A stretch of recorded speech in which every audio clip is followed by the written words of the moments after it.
Tu vas te lever avec moi, tu vas prendre ta Bible et on va lire la parole de Dieu. Très heureux de revoir tous ces visages. Très heureux, très heureux. 1 Samuel 16, le verset 14 à 23. Nos deux textes de la dernière fois. Je continue avec le thème que j'ai démarré avant que je ne voyage, régner dans son domaine.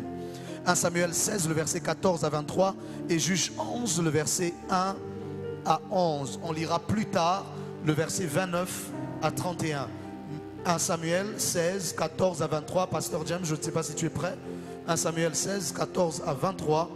Juge 11, 1 à 11. 1 Samuel 16, 14 à 23. Lisons dans les précieux noms de notre Seigneur Jésus-Christ. Amen. L'esprit de l'Éternel se retira de Saül, qui fut agité par un mauvais esprit venant de l'Éternel. Oui. Les serviteurs de Saül lui dirent: voici un mauvais esprit de Dieu t'agite. Que notre Seigneur parle. Tes serviteurs sont devant toi. Ils chercheront un homme qui sache jouer de la harpe. Et quand un mauvais esprit de Dieu sera sur toi, il jouera de sa main et tu seras soulagé. Oui. Saül répondit à ses serviteurs: trouvez-moi donc un homme qui joue bien et amenez-le-moi. L'un des serviteurs prit la parole et dit: voici, j'ai vu un fils d'Isaïe, Bethléemite, qui se jouait. C'est aussi un homme fort et vaillant, un guerrier parlant bien et d'une belle figure. Oui. Et l'Éternel est avec lui. Saül envoya des messagers à Isaïe pour lui dire: envoie-moi David ton fils qui est avec les brebis. Isaïe prit un âne qu'il chargea de pain, d'une outre de vin et d'un chevreau, et il envoya ces choses à Saül par David son fils. David arriva auprès de Saül et se présenta devant lui. Il plut beaucoup à Saül et il fut désigné pour porter Tu ses peux t'arrêter armes. là. Il plut beaucoup à Saül et il fut désigné pour porter ses armes. Est-ce pour porter les armes qu'il était venu? Est-ce pour porter les armes qu'il était venu? Il était venu pour jouer de la harpe afin que les mauvais esprits partent de Saül. Mais lorsqu'il arrive, la Bible déclare, il fut désigné pour porter ses armes. Juge 11, le verset 1 à 11. Juge 11, le verset 1 à 11, lisons notre Seigneur Jésus-Christ. Amen. Jephthé, le Galadite, était un vaillant héros. Il était fils d'une femme prostituée. Oui. Et c'est Galad qui avait engendré Jephthé. La femme de Galad lui enfantant des fils qui, devenus grands, chassèrent Jephthé et lui dirent: tu n'hériteras pas dans la maison de notre père, car tu es fils d'une autre femme. Oui. Et Jephthé s'enfuit loin de ses frères et il habita dans le pays de Tob. Des gens de rien se rassemblèrent auprès de Jephthé et ils faisaient avec lui des excursions. Quelque temps après, les fils d'Amon firent la guerre à Israël. Oui. Et comme les fils d'Amon faisaient la guerre à Israël, les anciens de Galad allèrent chercher Jephthé au pays de Tob. Ils dirent à Jephthé: viens, tu seras notre chef et nous combattrons les fils d'Amon. Jephthé répondit aux anciens de Galad: n'avez-vous pas eu de la haine pour moi et ne m'avez-vous pas chassé de la maison de mon père? Pourquoi venez-vous à moi maintenant que vous êtes dans la détresse? Les anciens de Galad dirent à Jephthé: nous revenons à toi maintenant, afin que tu marches avec nous, Afin que tu marches avec nous. que tu combattes les fils d'Amon et que tu sois notre chef, celui de tous les habitants de Galad. Jephthé répondit aux anciens de Galad: si vous me ramenez pour combattre le fils d'Amon et que l'Éternel le livre devant moi, je serai votre chef. Oui. Les anciens de Galad dirent à Jephthé: que l'Éternel nous entende et qu'il juge si nous ne faisons pas ce que tu dis. Et Jephthé partit avec les anciens de Galad. Le peuple s'est mis à sa tête et l'établit comme chef.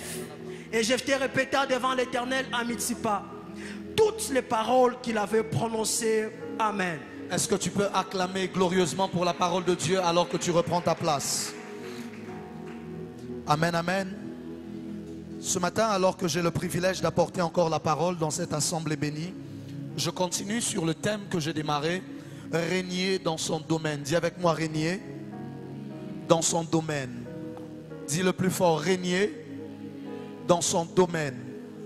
Frères et sœurs, il est une chose d'être dans un domaine, de faire quelque chose.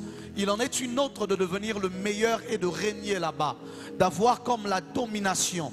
Il peut y avoir beaucoup de personnes qui chantent, mais au milieu des chanteurs, il y aura toujours quelqu'un qui semble se distinguer et qui semble régner sur les autres. Il peut y avoir beaucoup de commerçants, mais même au milieu des commerçants, il semblera toujours qu'il y a quelqu'un qui lui est un peu plus en avant que les autres. Et j'ai commencé à en parler la dernière fois. La dernière fois, j'ai parlé de 3 points. Je t'ai dit 3 choses, je vais y revenir rapidement avant d'entrer dans ce que je dois dire ce matin. Je t'ai donné 3 clés, 3 premières clés, 3 premières choses importantes à savoir pour pouvoir régner dans son domaine. Tu ne peux pas régner dans ton domaine si tu n'as pas ces 3 choses et la suite que je donnerai aujourd'hui. La première des choses, je t'ai dit, c'est que tu dois être le meilleur dans ce domaine-là. Tu ne peux pas régner dans un domaine dans lequel tu n'es pas le meilleur. Si tu n'es pas parmi le meilleur ou même le meilleur, tu dois oublier le règne ou la domination dans ce domaine. Beaucoup de chrétiens, leur problème, c'est qu'ils se contentent simplement d'être dans un domaine, d'être bon dans un domaine, mais ils n'ont pas la mentalité de rechercher à être le premier. Alléluia. Alléluia. La loi numéro 1, c'est de ne jamais être numéro 2. Je l'ai dit encore et encore. Tu ne peux pas entrer dans un domaine et te contenter de racler le fond de la classe. Et le problème, c'est que cette mentalité commence avec plusieurs depuis le banc de l'école. Depuis le banc de l'école, tu te contentais déjà d'être le dernier. Tu te contentais simplement de réussir, d'avoir juste 52% et de remplir tous les critères de l'université. Si déjà, depuis le banc de l'université, depuis le banc de l'école, tu avais une mentalité à te contenter de la réussite plutôt que d'être numéro 1 et d'être parmi le meilleur, tu auras aussi un problème dans la destinée parce que tu seras toujours dans la masse, tu seras toujours dans le lot de tout le monde au lieu de te distinguer au milieu de tout le monde. Ton amen n'est pas arrivé ici devant. Je suis fatigué des chrétiens qui sont toujours dans le lot de tout le monde au lieu de se distinguer. Si tu es à la terre sainte, tu es appelé à te distinguer, peu importe le domaine dans lequel tu es. Ton amen n'arrive pas ici devant. Alléluia. Tu dois savoir, est-ce qu'on peut m'arranger mes retours? Je les entends à peine, c'est comme si le sang est éparpillé. Nelson, gère-moi ça. Tu dois savoir, avoir la mentalité, la capacité de savoir qu'il ne suffit pas simplement d'être quelque part. Il ne suffit pas simplement d'être dans une entreprise. Tu peux être le meilleur employé de cette entreprise jusqu'à ce qu'on soit obligé de te donner une promotion. On ne doit pas te donner une promotion juste Likolangolo Nzambe. Mais laisse que la grâce ait quelque chose sur laquelle elle peut aussi se reposer dans ta vie. Ton amen n'est pas arrivé. Ton amen n'est pas arrivé. Alléluia. Numéro 2, je vous ai dit, vous ne pouvez pas vous contenter d'une seule capacité. Pour dominer, pour régner dans un domaine, il vous faudra plusieurs autres capacités. Au-delà de la capacité première, au-delà de la capacité principale, merci Nelson, au-delà de la capacité principale, il vous faudra d'autres capacités afin d'être en mesure de régner dans ce domaine-là. Même si votre domaine c'est la musique, au-delà de la musique, vous aurez besoin d'autre chose. La Bible a déclaré, parlant de David, l'homme qui parle à Saül, alors qu'on est en train de chercher quelle est la personne qui viendra jouer la harpe pour Saül. La Bible déclare, cet homme dit à Saül au verset 18, il dit, j'ai vu parmi les fils d'Isaïe, Bethlémite, quelqu'un qui sait jouer de la harpe. Mais il ajoute, c'est aussi un homme fort et vaillant, un guerrier parlant bien, d'une belle figure et ainsi de suite. Pourquoi? Parce qu'au-delà du fait qu'il sache jouer de la harpe, il a aussi d'autres capacités. Alléluia. Si tu es dans la musique, savoir chanter ne suffira pas. Au-delà de savoir chanter, tu devras avoir autre chose. On avait juste besoin de quelqu'un qui peut jouer la harpe. Mais au-delà de jouer la harpe, on a choisi David parce qu'il savait aussi bien parler, parce qu'il était aussi un guerrier, parce qu'il était aussi beau de taille et de figure. Quelqu'un comprend ces choses? Quelqu'un comprend ces choses? Pourquoi? Parce qu'il fallait que lorsque tu vas être dans la cour du roi, si les gens viennent voir le roi, on ne peut pas trouver dans la cour du roi quelqu'un qui ne sait pas parler, quelqu'un qui ne connaît pas les bonnes manières de la vie. Il y a des gens qui ont des grandes grâces, des grands talents, mais en dehors de ces grâces, ils n'ont rien d'autre. Tu ne peux pas avoir une seule chose. Tu dois avoir d'autres choses qui accompagneront cette chose. J'ai donné une illustration que j'ai beaucoup aimée, parce qu'à l'Est, nous on comprend bien cela. Lorsque on va à la dot, même si on vous a dit d'emmener 5 vaches, au-delà des vaches, il y aura quand même des chèvres qui doivent accompagner les vaches. Ton amen n'est pas arrivé. Il doit y avoir des chèvres qui viendront accompagner les vaches. Ce qu'on a demandé, ce ne sont pas les chèvres. On n'a même pas cité les chèvres. On a juste cité les vaches en réalité. Mais vous-même, vous savez que les vaches ne viennent pas seules. Elles doivent venir avec autre chose. Le talent ne vient pas seul. Il doit venir avec autre chose. La grâce ne vient pas seule. Elle doit venir avec autre chose. Ton amen n'est pas arrivé. Il devait d'abord bien parler aussi. Il fallait qu'il soit quand même un homme fort. Parce que si le combat arrive dans la cour du roi, il fallait que ce soit quelqu'un, vu qu'il allait être proche du roi, qui peut être aussi quelqu'un qui peut protéger le roi. Vu qu'il serait tout le temps près du roi, qu'il ne soit pas une faille dans la sécurité royale. Parce qu'il serait parmi les plus proches du roi lorsque le roi est agité et possédé par un esprit impur. C'est-à-dire que pendant ces moments-là, il y a très peu de personnes qui voyaient le roi. N'est-ce pas? Quand le roi est agité, parce qu'un esprit est en train de l'agiter, est en train de le déranger, on chasse tout le monde, n'est-ce pas? On doit le laisser avec le David qui doit jouer la harpe. Pour faire quoi? Pour faire partir les mauvais esprits. Et si c'est pendant ce moment-là que l'adversaire vient attaquer le roi, parce que l'adversaire sait que tout le monde est parti. Le roi est resté seul avec le joueur de harpe. Mais ce que l'adversaire ne savait pas, c'est que le joueur de harpe est aussi un guerrier. Ton amen n'est pas arrivé. Quelqu'un comprend ce que je dis? Le joueur de harpe devait être aussi un guerrier. Tu peux être prophète, mais as-tu quelque chose d'autre à part le prophétique? Tu peux être pasteur, mais as-tu quelque chose d'autre à part le fait de bien prêcher? Il y a des gens, tu prêches bien, mais les règles de la politesse, tu ne connais pas. Il y a quelqu'un, parfois tu as envie de l'inviter. Il est bien, il peut bénir le peuple de Dieu. Mais tu regardes la personne. Il peut venir raconter n'importe quoi ici. Pourquoi? Parce qu'au-delà du talent principal, il y a d'autres ingrédients qui manquent. Tu peux préparer la viande, mais tu auras besoin des céleris. Tu auras besoin du cube magique. Tu auras besoin de... Ce que tu veux manger en réalité, c'est la viande. Mais il faut autre chose pour pouvoir rendre cette viande. Tu ne prends pas juste la viande, tu jettes au feu, au lamian, au lié. Non, non, non, non. Il faut autre chose qui vont aller ensemble. Tu peux être commerçant, mais à part vendre et acheter, parle bien aussi. Ton amen n'arrive pas. Parle bien aussi. Parce qu'il y a des endroits où tu iras. On a besoin de quelqu'un qui sait parler, qui sait discuter. Écoutez-moi. Il n'y a pas un art dans la vie que vous devez apprendre à essayer de maîtriser, comme l'art oratoire et celui de la parole. Vous devez réussir à bien parler. Peu importe le domaine dans lequel vous êtes. Cela risque de vous imposer de devoir parler un jour ou un autre. Et quand vous ouvrez votre bouche, c'est là que les gens soit sont d'accord avec vous, soit ils vous fuient. N'avez-vous pas rencontré une belle femme? Elle est très belle. Tu la regardes. Pour les hommes, je parle aux frères. Tu la regardes, tu as envie d'aller l'aborder. Tu vas l'aborder à cause de la qualité de sa beauté. Tu dis, Seigneur, tu as créé un ange. À peine tu arrives, dès qu'elle ouvre la bouche pour dire la première phrase, toute la beauté disparaît à tes yeux. Pourquoi? Parce que la première phrase comporte tellement d'erreurs.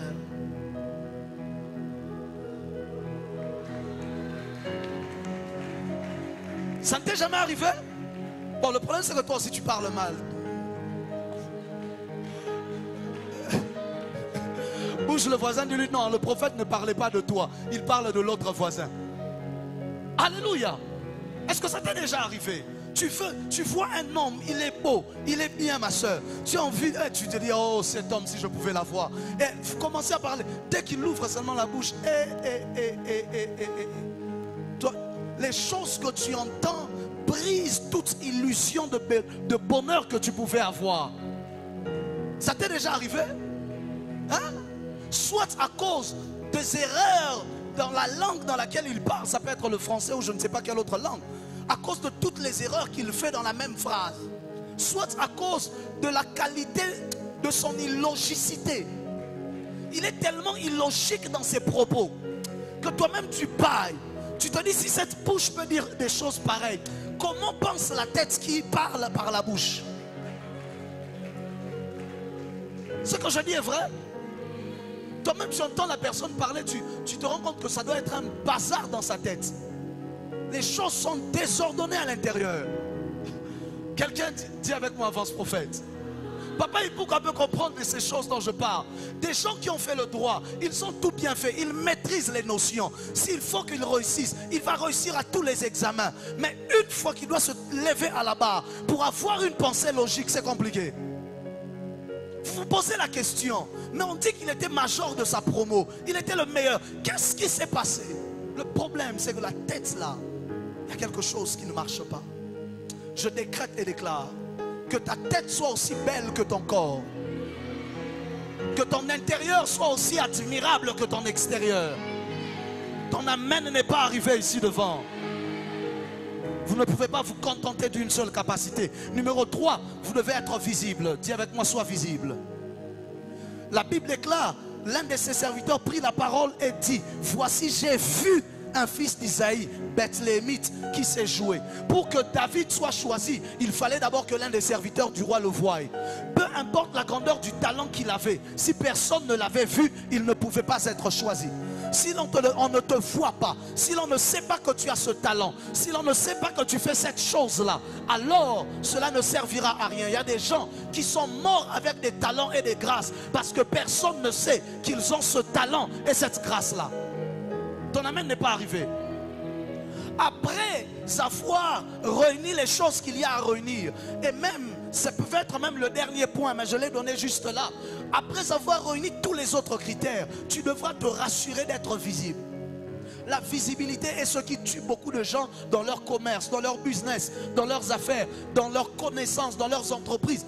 Beaucoup de personnes sont tuées parce qu'ils manquent de visibilité. Je vous ai dit la dernière fois, comment imaginer une entreprise comme Coca-Cola? Qui ne connaît pas Coca-Cola?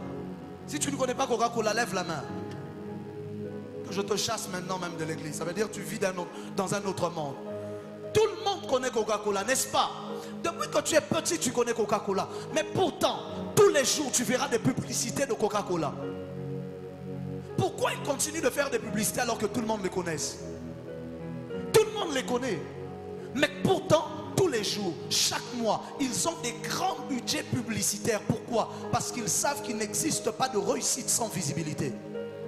Il n'existe pas de domination sans visibilité. Parfois dans la domination, c'est celui qui est le plus visible qui règne. Ah, tu ne peux pas comprendre ça. Je répète ça. Parfois dans la domination, c'est seulement celui qui est le plus visible qui règne. Parfois ce n'est pas celui qui est le plus capable, c'est juste celui qui est le plus visible. C'est comme ça que tu vas voir des gens, il fait moins bien que toi, ce que toi tu sais faire. Mais pourtant, lui est celui qui est appelé partout. Pourquoi? Parce que lui est plus visible que toi. Il chante moins bien que toi. Il fait un commerce moins bien que toi. Mais pourtant, il a des plus grands résultats, des plus grands revenus, des plus grandes entrées. Pourquoi? Parce qu'il est plus visible que toi. Après que j'ai parlé de ces choses, le dimanche passé, l'un de mes fils est entré dans mon bureau. Il m'a dit, papa, c'est pas possible. J'ai compris que mon problème, c'était la visibilité. Il m'a dit, parmi les plus grands commerçants des chaussures dans cette ville, je suis parmi le numéro 1 ou le numéro 2. Mais pourtant, les gens connaissent ceux qui viennent prendre chez moi, mais ils ne connaissent pas que c'est moi qui leur donne à eux. Il m'a dit, mon problème, c'était la visibilité. Et pendant qu'on parlait de cela, il se préparait pour aller en Chine. Je lui ai dit, si tu as compris, alors arrange et corrige. Dans toutes les grandes entreprises qui se respectent, après le budget de production, le deuxième budget plus élevé, c'est celui de marketing. Dans toutes les grandes entreprises, le budget de marketing est le deuxième budget le plus élevé après celui de la production. Pourquoi? Peu importe la qualité de ce que vous produisez, si les gens ne savent pas ce que vous produisez, qui viendra acheter votre produit? Alléluia. C'est comme ça que T.D. Jakes a dit un jour. Il a dit, je prêche le même message, avec la même onction, avec la même fougue. La différence c'est qu'avant, je prêchais ça devant 3 personnes, devant 20 personnes. Et aujourd'hui, je prêche ça devant 10 000 personnes, 20 000 personnes. C'est le même message, c'est la même onction. Entre autres, c'est la même production. Tout ce qui a changé, c'est la visibilité qui a changé. Ton amen n'arrive pas. Ce n'est pas aujourd'hui que j'ai commencé à bien prêcher. Je prêchais bien déjà même quand je prêchais à 4 personnes. Alléluia. Mais quand tu prêches à 4 personnes, ton étendue est limitée en même temps. Voilà pourquoi quand les autres rêvaient, moi je suis sur YouTube depuis 2010. Depuis 2010. Oui. Je suis sur YouTube. Ah, est-ce que ça veut dire qu'il y a des gens qui prêchent je prêche presque mieux que plusieurs? Non. Il y a des gens qui parlent mieux que moi, qui sont plus prophètes que moi, qui sont plus élégants que moi, qui sont plus élevés que moi. Mais pourtant, lorsqu'on me dira, est-ce que tu connais tel, on ne le connaît pas. Quand on dira, tu connais le prophète Ézéchiel, on dira oui. Alléluia. Ton amen n'est pas arrivé ici devant. Dis avec moi visibilité. Je vous donne un exemple. J'ai invité le frère Christian récemment. On s'est vu à Serena Hotel et je l'ai invité, il est venu. Est-ce qu'on peut acclamer pour le Seigneur pour lui? Je l'ai croisé, moi je ne le connaissais pas, mais lui me connaissait. Pourquoi? La visibilité. Parce que même si tu es à Bukavu et que tu n'as jamais prié à la Terre Sainte, tu m'as déjà quand même vu quelque part. Soit sur un panneau, soit sur une affiche. Il y a quelque part où tu m'as déjà vu. Ton amen est arrivé? Ton amen est arrivé? Alléluia. Alors si même en ce qui concerne les choses de Dieu, on applique ces principes, à combien plus forte raison dans ce qui est de la vie de tous les jours et dans le monde. La Bible déclare, sa renommée s'est accrue à cause de l'accomplissement de ses promesses. La visibilité de Jésus venait de ce que les gens allaient dire de lui. Les gens venaient le voir et les gens allaient dire aux autres. Les autres venaient le voir et les autres allaient dire aux autres. Les uns venaient le voir et ainsi de suite. Dis avec moi, avance prophète. Acclame la parole du Seigneur. C'est ce que je t'ai prêché la dernière fois, je crois. J'ai terminé mon récapitulatif de la dernière fois. Est-ce que je peux commencer pour ce matin maintenant? Numéro 4 donc ce matin.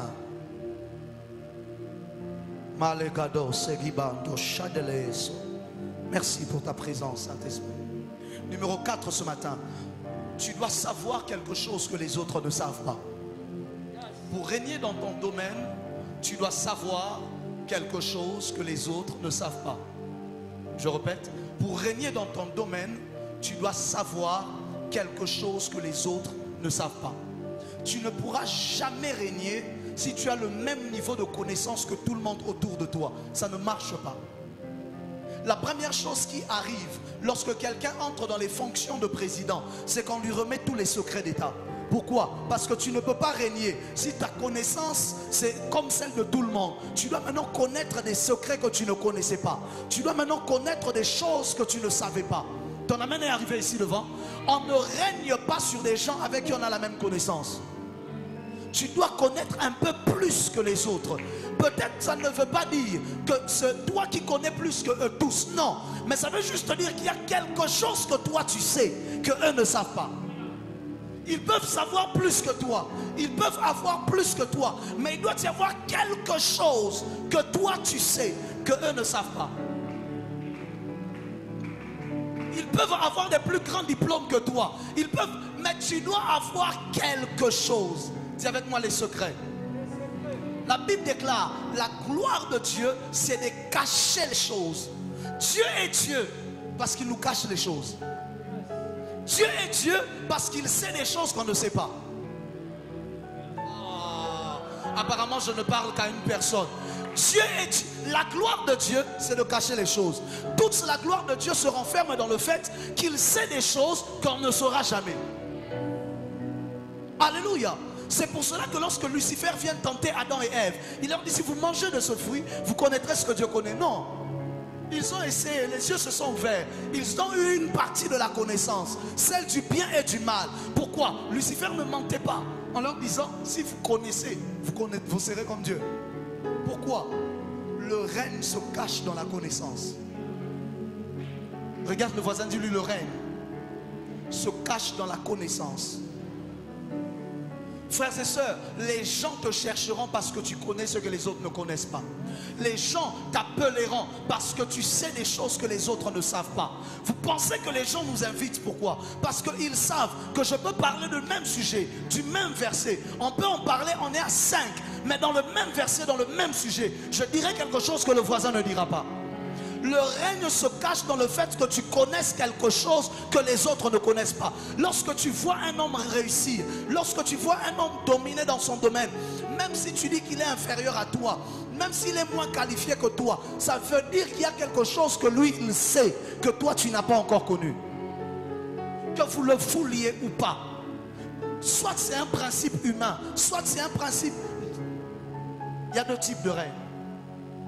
Il y a de ceux qui ont régné par la connaissance et d'autres qui ont régné par l'illusion de la connaissance. Est-ce qu'il faut que je le dise ou pas? Il y a de ceux qui ont régné parce qu'ils connaissaient quelque chose que les autres ne connaissent pas. Et il y a de ceux qui ont régné parce qu'ils ont créé une illusion de connaître quelque chose que les gens ne connaissaient pas. Le premier endroit, aller dans tous nos villages. Parfois, ce n'était pas que le Nkumu, le Mwami, le chef connaissait quelque chose plus que tout le monde. Non. On vous créait juste une illusion là. On vous dit que là-bas, quand tu pars là-bas, attention. Il n'y a que telle personne. Mais en réalité, si tu partais, tu n'allais rien voir. Mais aussi, personne n'allait là-bas parce que tout le monde avait peur d'aller là-bas. Parce qu'on avait aussi dit à tout le monde que là-bas, il y a quelque chose. Mais en réalité, il n'y a rien. L'illusion de la connaissance. Et c'est comme ça que Satan, lui, il règne. Il règne par l'illusion de la connaissance. En réalité, il ne sait rien. C'est nous qui connaissons ses desseins. Nous n'ignorons pas ses desseins. Ton amène n'est pas arrivé. Voilà pourquoi tu dois te former autant que tu le peux. Tu dois emmagasiner le maximum de connaissances que tu peux dans cette vie, afin de connaître ce que les autres ne savent pas. C'est ce qui te permettra de réussir. La différence entre le premier de classe et le dernier de la classe, c'est que le premier connaît des choses que le dernier de classe ne connaît pas. Ça commence depuis l'école, frères et sœurs. Le premier connaît une formule que le dernier ne connaît pas. Au-delà des formules que le professeur a enseignées à l'école, au-delà de tout ce que le professeur de maths a montré, lui, il avait lu dans un livre une autre formule qu'il faudra utiliser à l'examen. Parce que parfois, à l'examen, le professeur venait toujours avec quelque chose qu'il n'avait pas enseigné, mais que tu auras dû aller chercher toi-même. Pourquoi? La gloire de Dieu, c'est de cacher les choses. Mais la Bible ajoute la gloire des rois, c'est d'aller et de sonder les choses. Tu ne deviens pas roi si tu ne sais pas sonder les choses. Oh, je parle à qui? Je parle à qui? Peut-être à ceux qui sont sur internet. Écoute-moi. Il dit Proverbe 25, le verset 2 à 3. La gloire de Dieu, c'est de cacher les choses. La gloire des rois, c'est de sonder les choses. Ça, c'est le verset 2. Parce que tu ne peux pas être roi si tu restes superficiel comme tout le monde. Tu ne peux pas être roi si tu restes au même niveau que tout le monde. Tu dois être capable de laisser le niveau de tout le monde. Aller sonder la profondeur, les profondeurs d'une chose. C'est la musique, ok. Ne chante pas simplement. Va dans les profondeurs de la musique. Sonde-la comme personne ne l'a sondé. C'est un domaine de la vie. Ne sois pas au même niveau que tout le monde. Va dans les profondeurs. Pourquoi est-ce que tu les sondes? Pour essayer de connaître, pour essayer de savoir ce que les autres ne savent pas. Les autres sont restés sur le superficiel. Ton amen n'est pas arrivé. Régner dans son domaine, ça veut dire que tu es un roi, n'est-ce pas? Si tu veux donc régner, tu dois être capable de sonder. Écoutez ce qu'il ajoute maintenant. Proverbe 25, le verset 2 à 3 toujours. La gloire de Dieu, c'est de cacher les choses. La gloire des rois, c'est de sonder les choses. Écoute maintenant. Les cieux dans leur hauteur, la terre dans sa profondeur. Pourquoi est-ce que les textes ne s'affichent pas? Les cieux dans leur hauteur, la terre dans sa profondeur. Écoute ça. Et le cœur des rois sont impénétrables. Le roi règne parce que son cœur est impénétrable. Tu ne sais pas ce qu'il y a dedans. Tu ne sais pas. Lorsqu'il n'y a pas de mystère, il n'y a pas de ministère. Je répète ça ou je laisse? Lorsqu'il n'y a pas de mystère, il n'y a pas de ministère. Vous savez pourquoi beaucoup d'hommes de Dieu ont échoué? Parce que simplement tout le monde les connaissait beaucoup trop bien. Tu ne peux pas être connu de tout le monde, on te voit tout le temps, partout, avec tout le monde, tout. Non. Tu exposes ta propre connaissance. Les cœurs des rois sont impénétrables. Quand tu pensais qu'il ne savait pas, tu découvres qu'il savait. Quand tu pensais... Je vous donne un exemple. Aman vient devant Assuérus. Assuérus lui dit, qu'est-ce que le roi doit faire pour un homme qu'il veut élever? Aman lui dit, oh, le roi doit faire ça, le roi doit faire ça. Pendant qu'Aman parle, la Bible déclare qu'Aman croit que c'est lui que le roi veut élever. Est-ce que le roi lui dit que ce n'est pas lui? Le roi ne dit rien. Il sait quelque chose qu'Aman ne sait pas. Parce que s'il dit à Aman que ce n'est pas toi, Aman va se détourner du roi. Il ne va pas lui donner le secret. Il ne va pas lui dire comment honorer un homme. Alors le roi casse une connaissance qu'Aman n'a pas.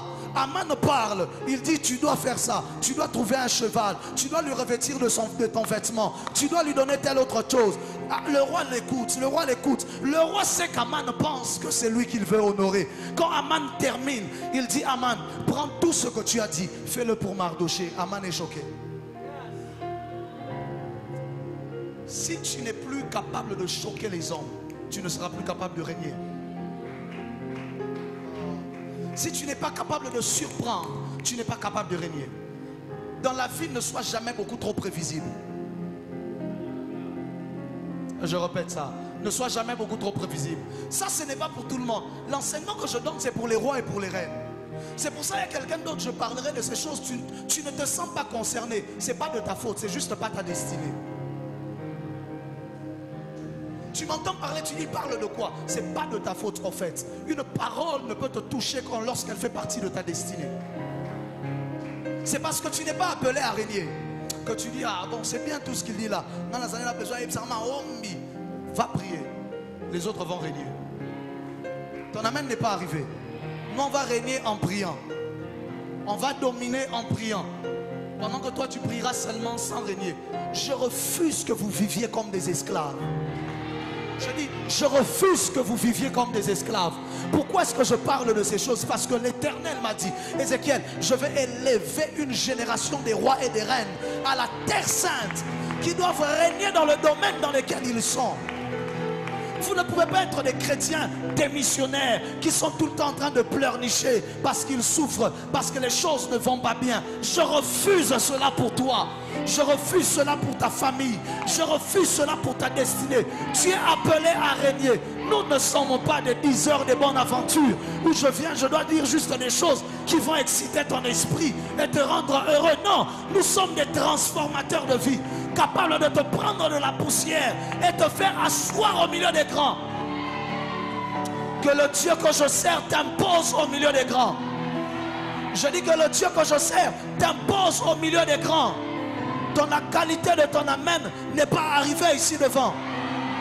Vous savez pourquoi est-ce que les scribes, les pharisiens se sont assis autour de Jésus alors qu'il n'avait que 12 ans?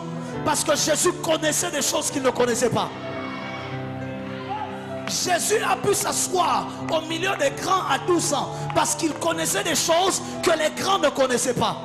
Et si tu inclines ton cœur à l'intelligence, oui, si tu appelles la sagesse et si tu élèves ta voix vers l'intelligence, si tu la cherches comme l'argent, ton problème c'est que tu cherches l'argent au lieu de chercher la sagesse et la connaissance. Si tu la poursuis comme un trésor, alors tu comprendras la crainte de l'Éternel et tu trouveras la connaissance de Dieu. Car l'Éternel donne la sagesse. De sa bouche sortent la connaissance et l'intelligence. Les plus grandes connaissances que tu acquériras ne viendront pas des hommes. Elles viendront du ciel. Elles viendront de l'Éternel. Tu peux lire tous les livres que tu veux pour acquérir ce que j'ai dans mon cerveau. Ça ne vient pas de là. Ça vient d'une intimité avec le Seigneur qui vient et qui touche ta bouche et qui te fait manger un rouleau surnaturel. Tu peux lire tous les livres de Maxwell. Tu peux lire tous les livres de Reinhard Bonnke, de Derek Prince et de tout ce que tu veux. Il y a des choses que tu n'atteindras pas parce qu'il y a des connaissances qui ne s'acquièrent que derrière le voile après avoir mangé un fruit.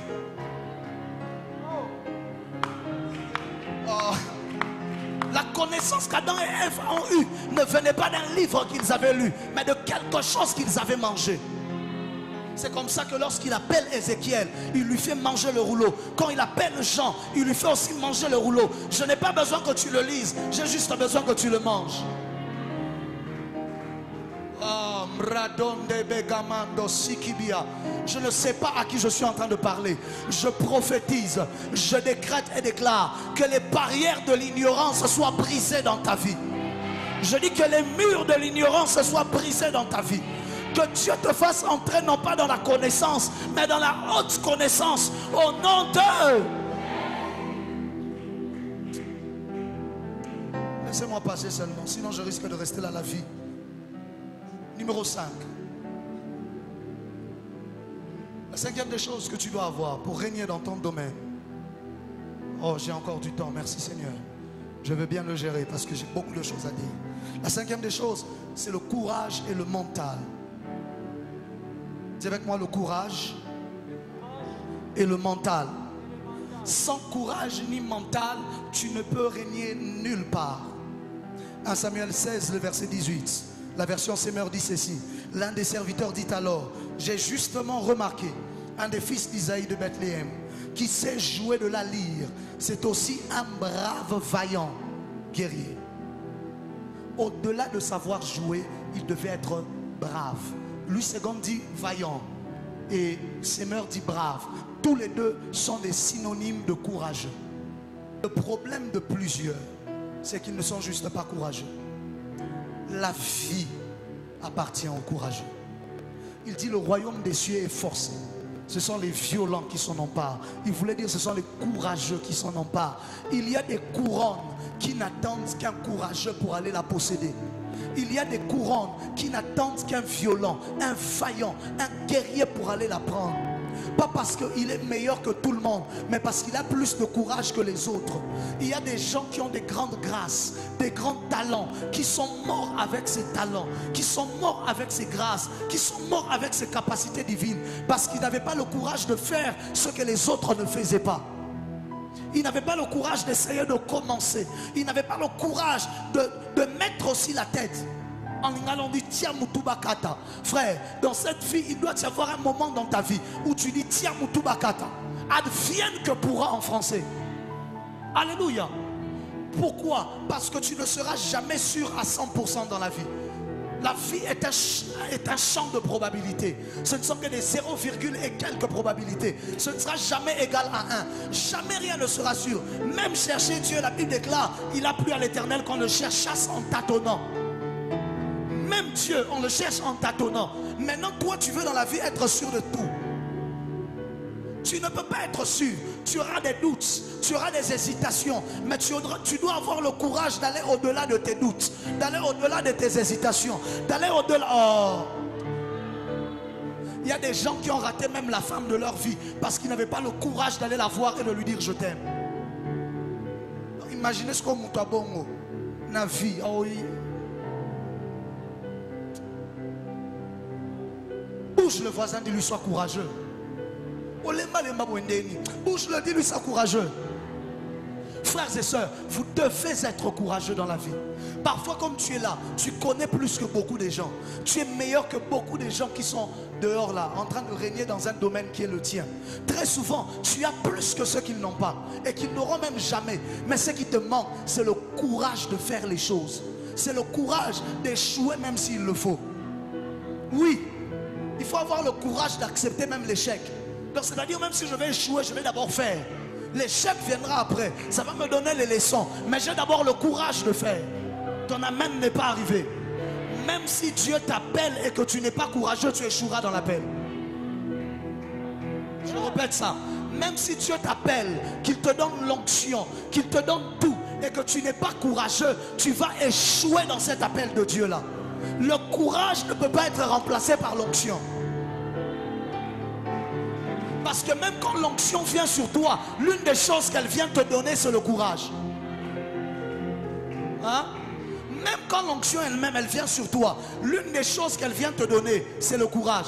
Le Pierre qui était peureux, ce n'est pas qu'il ne connaissait pas, ce n'est pas qu'il ne faisait pas déjà des miracles. Ils avaient déjà fait des miracles. Dans Matthieu 10, quand Jésus les avait envoyés. Mais pourtant il était peureux, pourtant il hésitait. Le jour où l'Esprit est venu sur eux, c'était afin de leur donner le courage. L'une des choses que le Saint-Esprit vient donner aux hommes, c'est le courage. Tu ne peux pas parler en langue et tu n'es pas courageux. Frère, comment tu as le courage de parler une langue que toi-même tu ne comprends pas? Personne ne comprend. Mais ça ne te donne pas le courage d'oser dans la vie. De te lever devant les gens, de dire Leki sama antoshi amanaka. Alors qu'on peut te traiter de fou, tu as le courage de parler une telle langue. Mais tu n'as pas le courage dans la vie de tous les jours. Regarde le voisin, dis-lui, sois courageux. Josué 1,6. Moïse est mort. Dieu vient chez Josué. Il lui dit, fortifie-toi et prends courage. C'est vrai que c'est avec toi que je vais marcher. C'est vrai que c'est toi que j'ai choisi, Josué. Mais tu dois faire deux choses. 1, fortifie-toi. 2, prends courage. J'ai besoin que tu sois courageux. Quand tu vois la muraille, sois courageux pour aller l'affronter. Quand tu vois les Gabaonites, les Amalécites, n'aie pas peur. Sois courageux. On ne réussit pas toujours parce qu'on a tout. Parfois on réussit juste parce qu'on a eu le courage d'essayer là où les autres dormaient. C'est comme ça. Tu vas voir un frère, il ne sait pas chanter, il ne sait rien faire. Vous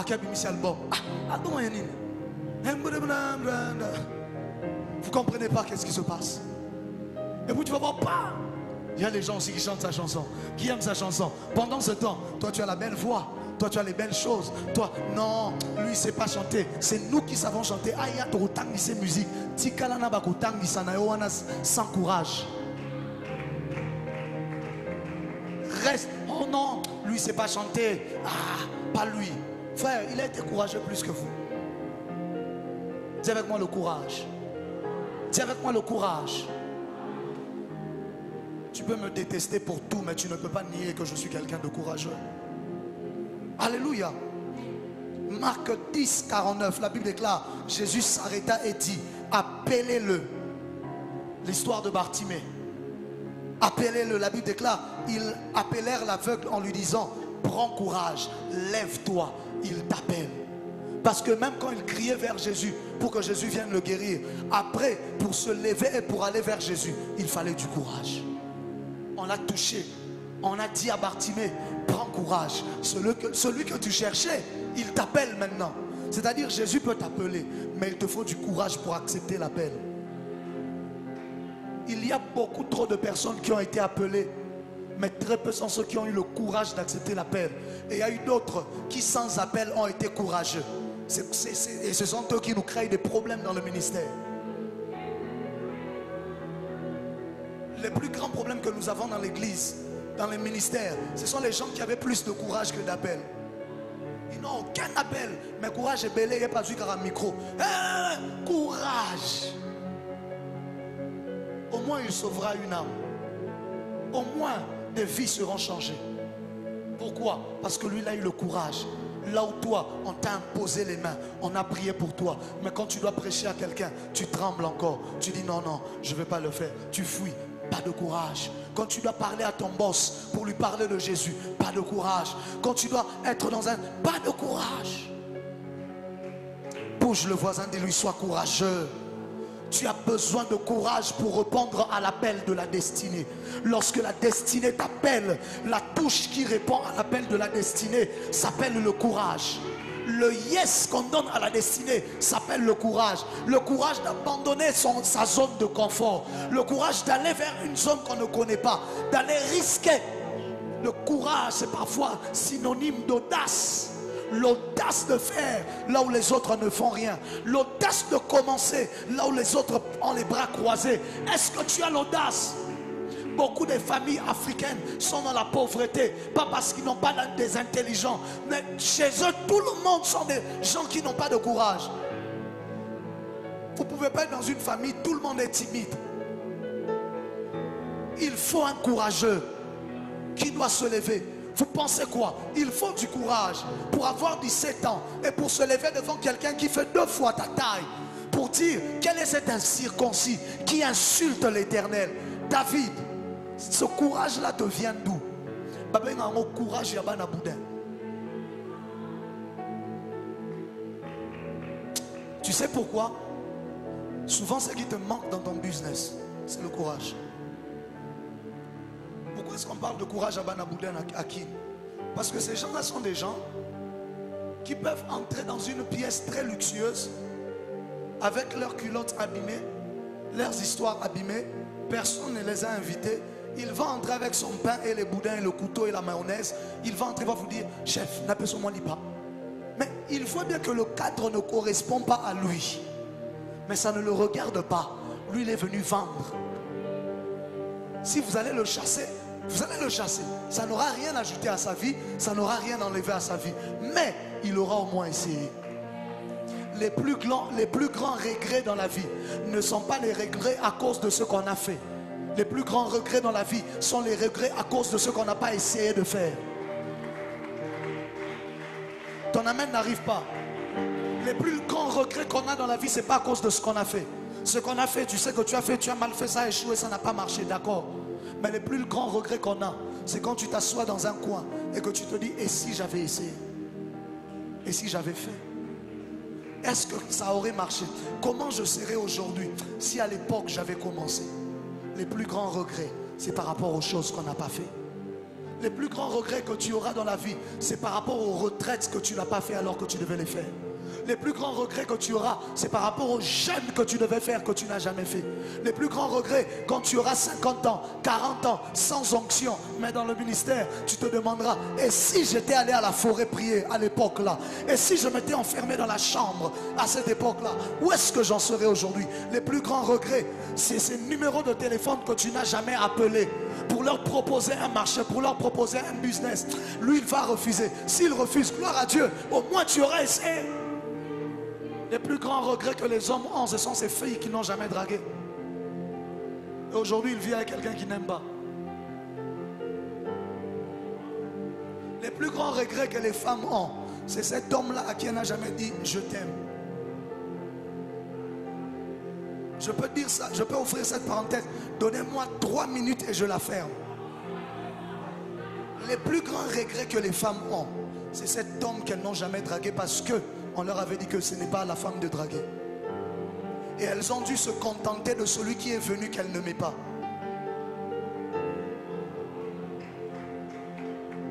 Et ainsi elle est dans le mariage aux autres à Libanda. Nzambe, Tala François. Ah, Mobali ya boyinga na salaka nini? Nani akangaka o monoko pour que oyebisa ye? Il n'y a pas d'interprète aujourd'hui. Si tu n'as pas compris, c'est compliqué. Les mamans, dites avec moi Amen. Dites avec moi Amen. Vérifiez bien, les femmes les plus heureuses dans leur mariage sont celles qui ont dragué leurs hommes. Est-ce que je dis quelque chose? Je ferme la parenthèse. Je passe à autre chose. De toutes les façons, ce n'est pas mon message. Dis avec moi, avance prophète. Les sœurs, vous pouvez faire semblant comme vous voulez. Je sais que ce que je dis est vrai. Vous avez un chagrin dans mon thème. Nzambe. François, on a bien zalaka na awa. Tala lelo. Tala mutunga na Nzambe.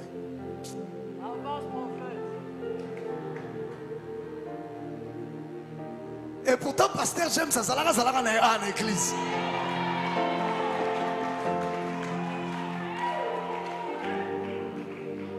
Pasteur général, ça là, en église.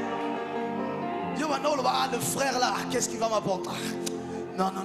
Aujourd'hui, quand tu le vois beau, bien, il a déjà un peu grossi, avec la belle barbe du pasteur général et les dents, du pasteur James et les dents bien taillées.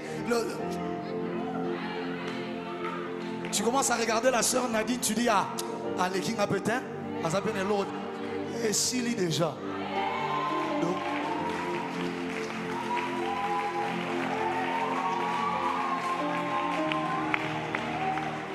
c'est ça les prédications que vous aimez. Quand je te parle des choses, tiens avec moi, avance prophète. Vous êtes habitués aux prédicateurs qui font rire. Tiens avec moi, avance prophète. Est-ce que les choses que je dis sont vraies?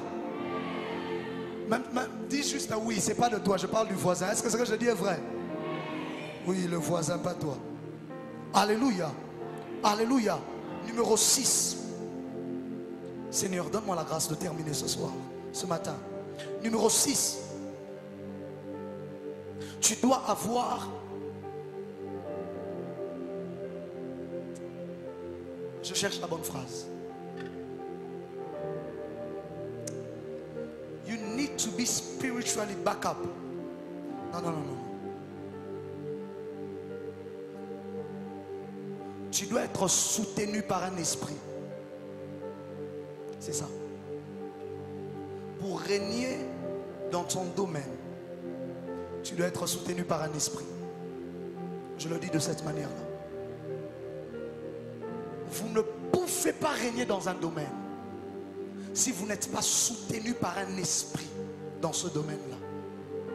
Tu peux avoir toutes les qualités que tu veux. Tu peux avoir tous les talents que tu veux.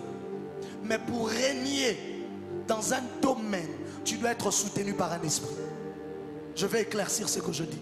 Frères et sœurs, le monde dans lequel nous vivons est un monde dirigé par le monde spirituel et non pas par le monde physique. Ce n'est pas le physique qui dirige le spirituel, c'est le spirituel qui dirige le physique. Tu peux réussir sans le soutien d'un esprit, mais tu ne peux pas régner dans un domaine sans le soutien d'un esprit. C'est impossible. La Bible déclare: j'ai vu au milieu des fils d'Isaïe, Bethléemite, un jeune homme qui sait jouer de la harpe. Il est aussi fort vaillant, beau, parlant bien, de belles tailles, de belles figures. La Bible ajoute à la fin: et l'Éternel est avec lui. C'était ça la différence. Ton amen n'est pas arrivé. C'est là que tu dois acclamer. La Bible ajoute: et l'Éternel était avec lui. La différence de David et des autres joueurs de harpe en Israël, c'était que l'Éternel était avec lui. Je me pose la question: comment est-ce que cet homme, ma fille Ketia, a su que l'Éternel était avec David? Comment? Avait-il un éternelomètre pour tester la quantité de l'Éternel qui est avec les gens? Comment est-ce qu'il a su? Il a regardé les autres joueurs de harpe, mais lorsqu'il regarde David, il dit: lui, non simplement il a les capacités, mais il est soutenu par un esprit. Dieu est avec lui. Écoute-moi, tu peux réussir dans le monde sans le soutien d'un esprit, mais tu ne peux pas dominer sans le soutien d'un esprit, parce que la domination est dans le monde spirituel. Ton amen n'est pas arrivé ici devant. Tu peux avoir de l'argent sans être chrétien ni être occultiste, mais tu ne peux pas être parmi les plus riches du monde. Soit tu es chrétien, soit tu es occultiste. Et chrétien n'est pas suffisant. Tu dois être vraiment plongé dans la chrétienté, soutenu par l'Éternel. Pose la question au voisin: est-ce que Dieu est avec toi? Le problème de plusieurs: tu as lu les livres qu'il fallait, tu as la connaissance qu'il fallait, tu as fait la visibilité qu'il fallait, tu es le meilleur dans le domaine, c'est vrai, mais tu n'y règnes pas parce qu'aucun monde spirituel ne te soutient. Frère, tu dois te rassurer que Dieu te soutienne. Je dis: tu dois te rassurer que Dieu te soutienne. Tu dois être soutenu par l'Éternel. Tu ne pourras pas vaincre les forces démoniaques. Tu ne pourras pas vaincre les systèmes de blocage. Tu ne pourras pas vaincre les barrières des nations si tu n'es pas soutenu par celui qui est au-dessus de tous ces systèmes-là. Alléluia. C'est ainsi que tu vas voir des gens. Il est très intelligent, mais il est occultiste. Pourquoi? Satan ne donne aucun talent. Je répète, Satan ne donne aucune grâce, aucun talent, aucune capacité. Il n'en a pas. Tu peux pas, tu ne sais pas chanter puis Satan te donne la voix. Il ne peut pas faire ça. Les gens vont chez lui. Les gens vont dans l'occultisme, vont chercher des esprits impurs juste pour pouvoir régner avec le peu qu'eux ils ont. Mais maintenant toi, tu n'as pas besoin d'aller là-bas. Nous avons celui qui est au-dessus de tous les esprits. Celui que la Bible appelle le maître des esprits. La Bible dit: et l'Éternel était avec lui. La différence entre Jephthé et les autres, ce n'était pas juste la force. Je parlais de l'histoire de Jephthé. Qui était là la dernière fois? Ses frères l'avaient chassé parce qu'il était d'une femme prostituée. Il n'était pas de la femme légitime. Et ensuite, qu'est-ce qui s'est passé? Quand la guerre vient, ils partent chercher Jephthé pour lui dire: rentre, travaille avec nous, reste avec nous, combat avec nous.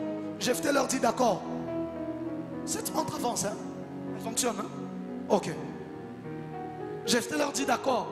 Mais si je pars et que je gagne, je dois régner sur vous. Ils disent à Jephthé: ok. Jephthé ne s'est pas juste levé pour aller là-bas, non. Il ne s'est pas juste levé avec son talent, avec sa force pour aller combattre, non. Juge 11, le verset 29 et suivant. Écoute ce que la Bible déclare. L'esprit de l'Éternel fut sur Jephthé.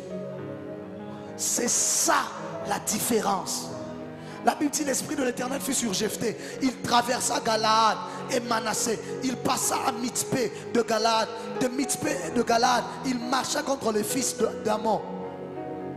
Et on nous explique maintenant au verset 30 pourquoi est-ce que l'esprit de l'Éternel était sur Jephthé. En fait, le verset 30 ne vient pas avant, ça vient pas après, ça vient avant. On nous explique au verset 30 et 31 pour qu'est-ce qui a fait en sorte que l'esprit de l'Éternel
Mon esprit est déjà entré ailleurs, frères et sœurs.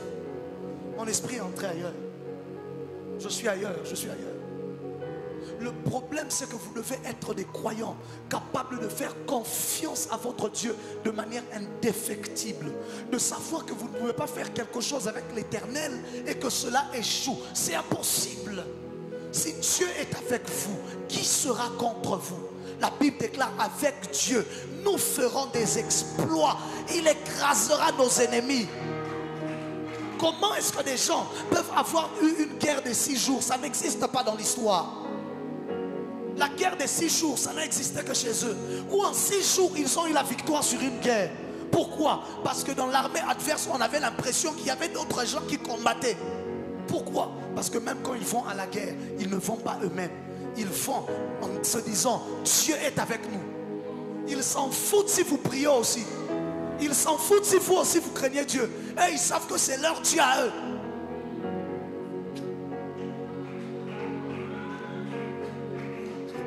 Ils croient.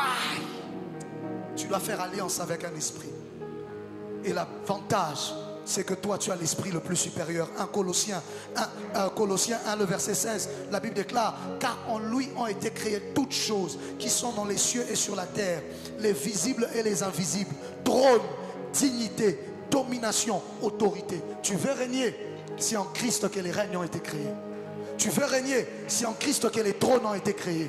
Tu veux régner, c'est en Christ que les dominations ont été créées. Tu veux régner, c'est en Christ que les autorités ont été créées. La Bible déclare, toute autorité vient de Dieu.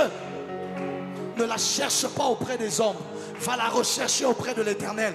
Lève-toi au milieu de la nuit. Après avoir fini de faire ton business plan, après avoir parlé avec les partenaires, après avoir parlé avec tous les plans de la réunion est fait. Le financement vient d'arriver. Lève-toi au milieu de la nuit.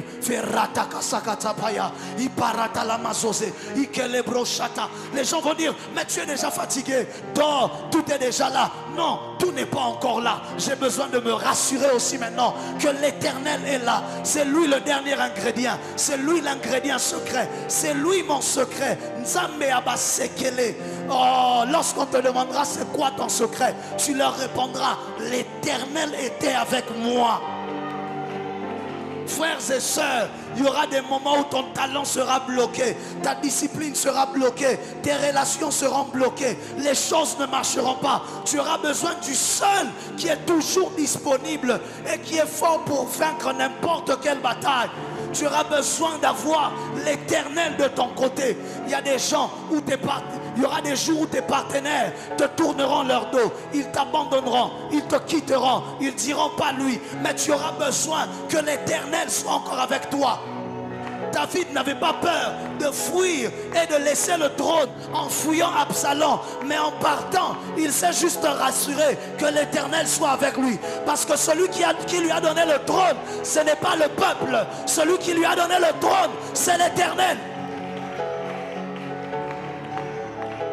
Lorsqu'il fouillait, en fouillant devant Absalom, il y a Abiatar qui lui dit, qui venait avec l'arche, il dit à Abiatar, rentre avec l'arche à Jérusalem. Ça ne sert à rien que l'arche fuit avec moi. Si cette bataille vient de l'Éternel, alors Absalom me vaincra et je disparaîtrai. Mais si ça ne vient pas de l'Éternel, je reviendrai là-bas. Frères et sœurs, le problème ce n'est pas la grandeur de la bataille. Le problème c'est qui est de ton côté. Qui est de ton côté? Tu as parlé de ces choses, c'est ça? Lorsque tu es de ton côté, frères et sœurs, tu dois avoir Dieu de ton côté. C'est lui qui prendra la faible pierre que les gens vont négliger. Ils vont dire, est-ce que cette pierre peut faire quelque chose contre Goliath? Il va prendre la pierre, il va lui donner une impulsion prophétique. Il va lui donner une force surnaturelle. Ça frappera la tête de Goliath et Goliath tombera par terre. Alors que les autres portaient les armures, se préparaient au combat, ils étaient en train de limer les épées. Ils avaient oublié que seul l'Éternel donne la victoire. La Bible déclare dans le psaume chapitre 20, ceux-ci se confient sur leurs chars, d'autres sur leurs chevaux. Nous nous confions en l'Éternel. Eux, ils chancellent et ils tombent. Nous tenons ferme. Oh Rabashata, nous tenons ferme, frères et sœurs. Je ne tiens pas ferme parce que je parle bien. Je ne réussis pas parce que je suis beau. Je ne réussis pas parce que je suis intelligent. J'ai quelqu'un que vous ne voyez pas, qui est avec moi. À chaque fois que je monte sur la chair, je lui pose la question avant de monter. Saint-Esprit, est-ce qu'on peut y aller? Il me dit, vas-y, je suis avec toi. Et c'est là que je me lève, que je me tiens ici devant, que je libère des paroles et que les miracles se font. Ce n'est pas à cause du français, ce n'est pas à cause de la parole, ce n'est pas à cause de la multitude de la connaissance, c'est à cause d'un esprit qui est avec moi que vous ne voyez pas. Il s'appelle l'Éternel des armées, il s'appelle le Saint-Esprit.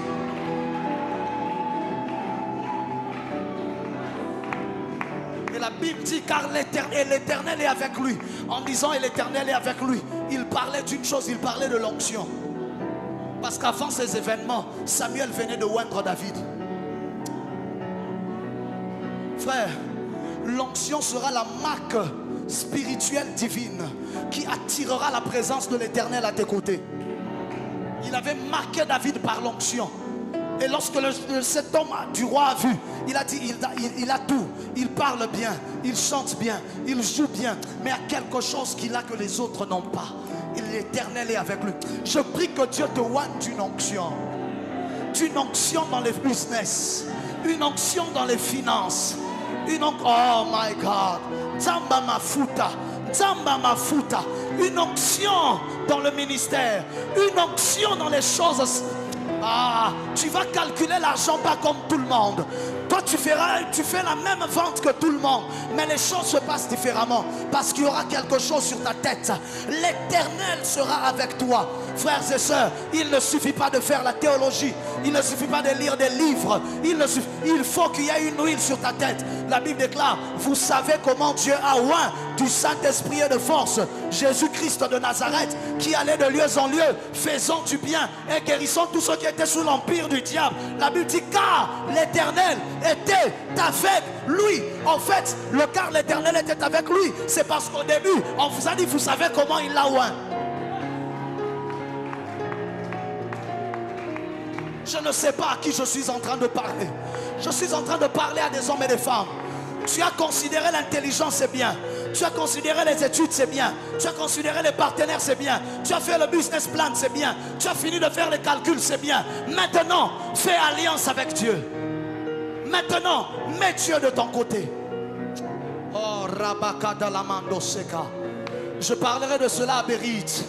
Bérite, on commence le 17 novembre au 19 novembre. Le 4e anniversaire de l'église. Le thème sera « Je serai ton Dieu ». Je parlerai de certaines choses. Dis avec moi, avance. Dis avec moi, avance. Dis avec moi, avance. Frère, il y a des choses, Dieu doit être avec toi. Il faut Nzamba Zalanao pour que tu dises les mêmes paroles que tout le monde, mais on t'entend toi. Il faut que Dieu soit avec toi pour que ton CV soit moins bon que celui des autres, mais qu'on te prenne toi. Il faut que Dieu soit avec toi pour que toi tu n'aies pas de relation, tu n'as pas de papa, de maman, des oncles qui peuvent te pistonner là-bas, mais c'est toi que l'on prend. Il faut que Dieu soit avec toi pour mettre les hommes d'accord autour de toi. Tu as besoin de Dieu avec toi. Dis avec moi, Dieu est avec moi. Dis plus fort, Dieu est avec moi. La 7e des choses, assieds-toi, je vais terminer par là.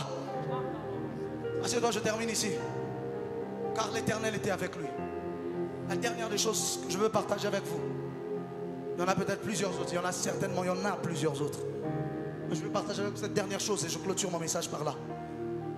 Tu ne peux pas régner dans un domaine si Dieu ne t'a pas encore brisé.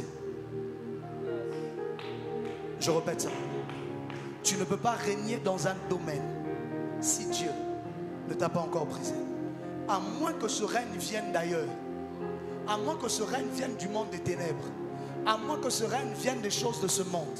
Mais si ça vient de Dieu, Dieu ne fait régner aucun homme qu'il n'a pas encore brisé. Je répète ça.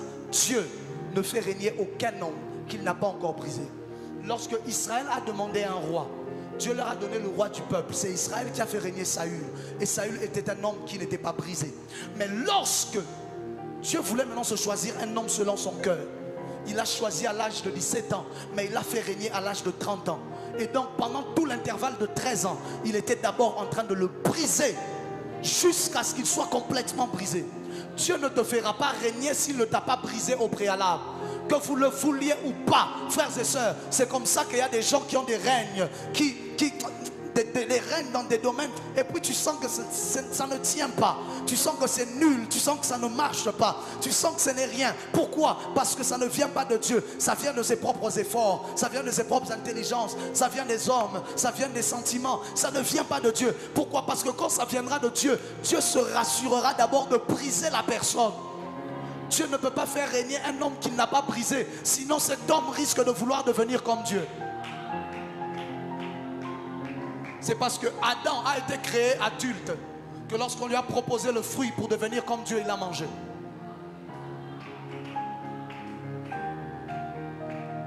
Oh, je laisse ça, je laisse où je pars. Écoute-moi, lorsque Dieu te donne quelque chose, il se rassure que tu aies d'abord appris à vivre sans la chose, afin que ce qu'il te donne ne devienne pas une dépendance. Avant que Dieu ne te donne un trône, avant que Dieu ne te donne de richesse, il va d'abord te briser. Pourquoi? Pour t'apprendre à vivre sans tout ce qu'il va te donner. Afin que même quand il t'emmènera ces choses-là, que ces choses-là ne deviennent pas ton Dieu. Parce que tu sauras que ça n'a aucune valeur. Tu as vécu sans ça. Tu as été sans ça. Toi, tu peux entrer dans le commerce. Tu te dis ça va marcher. Dieu va d'abord te briser. Tu peux entrer dans le ministère, tu te dis au Simba ça va exploser, Dieu va d'abord te briser. Peu importe la méthode qu'il utilisera, rassure-toi, il will break you. Il va d'abord se rassurer de te briser avant de donner à Christ la gloire. Il a d'abord jeté sur la croix. Christ lui-même a regardé, il a dit hey, mon père, pourquoi tu m'as abandonné? Non, je te brise d'abord. Afin que tu viennes t'asseoir à ma droite, que tu viennes profiter du règne avec moi, avant que tu ne viennes régner avec moi, je dois d'abord te briser par la croix.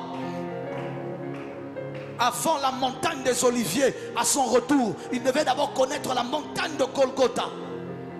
D'être brisé avant la gloire. Quand tu cherches la gloire avant le brisement, tu recevras une gloire qui ne vient pas de Dieu. Tu recevras une gloire qui ne vient pas de Dieu. Dieu te brisera d'abord. Dis avec moi, Seigneur, brise-moi. Dieu t'apprendra à vivre sans ces amis-là. Il t'apprendra à vivre 100 000 $, 105 $, 120 $. Il t'apprendra à vivre ça. Tu dis, Seigneur, pourquoi je traverse cette pauvreté où je n'ai même pas 100 $, je n'ai même pas 20 $, même 5 $, c'est compliqué pour trouver. Il faut que je marche. Dieu t'apprend d'abord à aller à l'église à pied, afin que le jour où tu auras le véhicule, tu n'auras pas de justification pour rater l'église.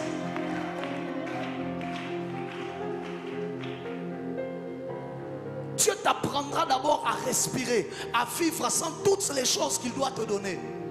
Avant qu'il ne donne à David la royauté, les honneurs, les gloires. C'est pour que David ne devienne pas orgueilleux. Si Dieu te donne ça avant, tu vas devenir orgueilleux. Il te brise d'abord. Pour que l'orgueil ne vienne pas. Avant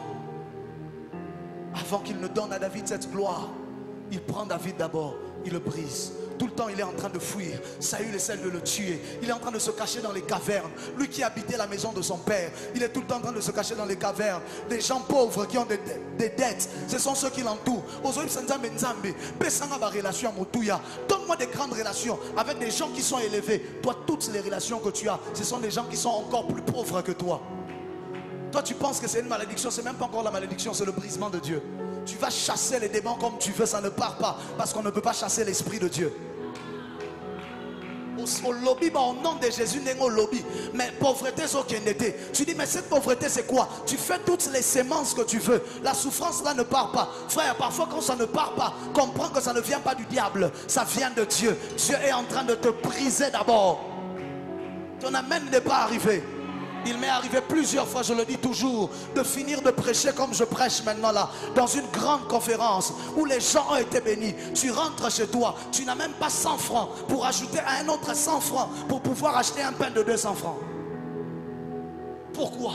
Parce que Dieu te brise d'abord, afin que lorsque tu auras, que tu connaisses la valeur de chaque centime. Lorsque tu auras, que tu connaisses la valeur de chaque chose. Frères et sœurs, nous on a...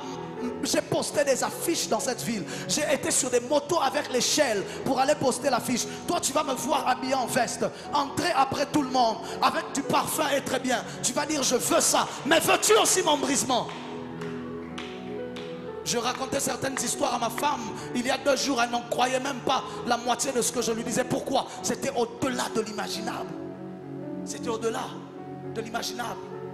Veux-tu aussi mon brisement? Tu veux ma gloire, ma petite gloire. Veux-tu aussi mon brisement? Il y a des plus grandes gloires qui arrivent. Et même pour cette plus grande gloire-là, il me brise aussi encore. Ton amen n'est pas arrivé. Dieu ne te donnera pas la gloire avant de te donner le brisement. Tu devras goûter au bâton avant de goûter à la couronne. Tu devras goûter à la couronne d'épines avant de goûter à la couronne de gloire. On a pris la couronne d'épines, on a mis sur la tête de Jésus. Il a dit, qu'est-ce qui se passe? Le problème, c'est que parfois, Dieu te fera d'abord entrer à Jérusalem avec les honneurs et tu vas croire que Dieu a oublié ton brisement.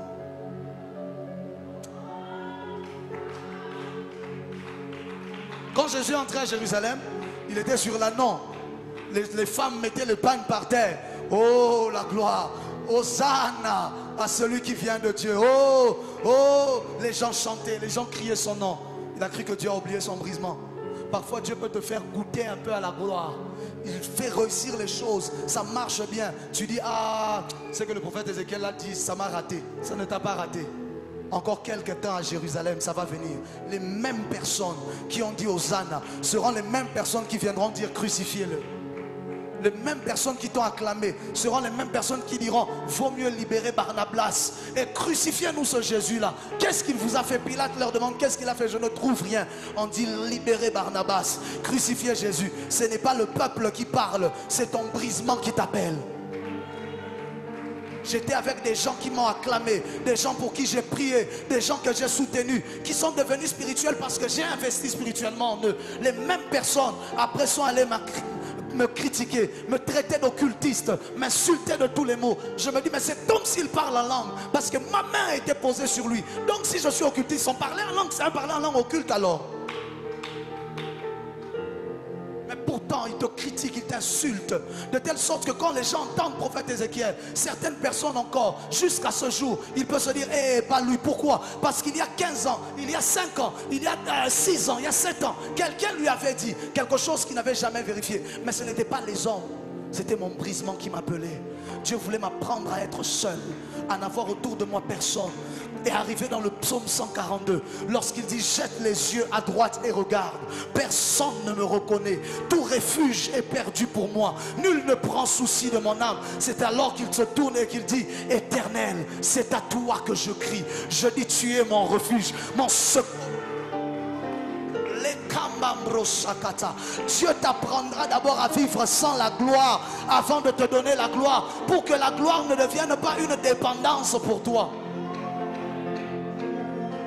C'est comme ça que Paul a écrit à l'église et il leur a dit je sais vivre dans l'abondance mais je sais aussi vivre dans le manque. Pourquoi? Ce n'est pas que si tu me vois construire des tentes, avoir l'argent, moi Paul, ça ne veut pas dire que je ne peux pas vivre dans le manque. J'ai fait 3 ans en Arabie, dans les déserts, en train de chercher l'Éternel. Ravis-moi les biens, je serai bien.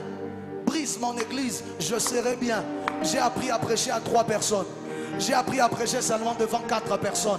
Quelque chose même peut arriver et que cette église se départage et que les choses s'abîment, frère, je serai bien. J'ai appris comment on prêche à seulement 4 personnes. Je sais comment on prêche et tu n'as que ton miroir en face de toi. Je sais comment on prêche et tu n'as que... Oh. Ton amen n'arrive pas ici devant. Ton amen n'arrive pas ici devant. Ton brisement t'appellera. Tant que tu retarderas ton brisement, tu retarderas aussi ta gloire. Tu dois embraser ton brisement. Tu dois l'accepter et tu dois entrer dedans. C'est parce que les gens fuient le brisement et qu'ils veulent la gloire que même certains qui se font appeler hommes de Dieu font toucher à des fétiches. Pourquoi? Ils veulent la gloire, ils ne veulent pas le brisement.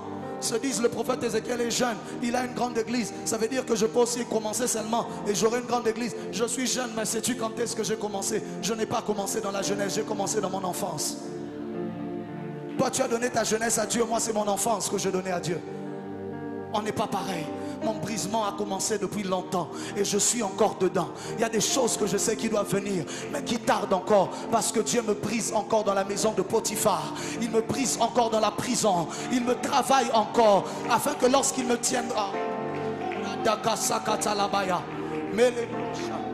Aujourd'hui, je partage la même chair que les gens que j'acclamais hier. Pourquoi? Parce que j'ai accepté mes brisements d'hier. Aujourd'hui, je peux prêcher avec celui que j'admirais de loin hier. Il va finir, je vais aussi prêcher. Et peut-être même à la fin, ce sera ma voix qu'on va le plus acclamer à cause de la méchanceté des hommes. Ça n'a rien à voir, frères et sœurs. Mais pourquoi? Parce que mes brisements d'hier, je les ai acceptés. Je ne les ai pas fuis. Ne fuis pas tes brisements. Accepte tes brisements.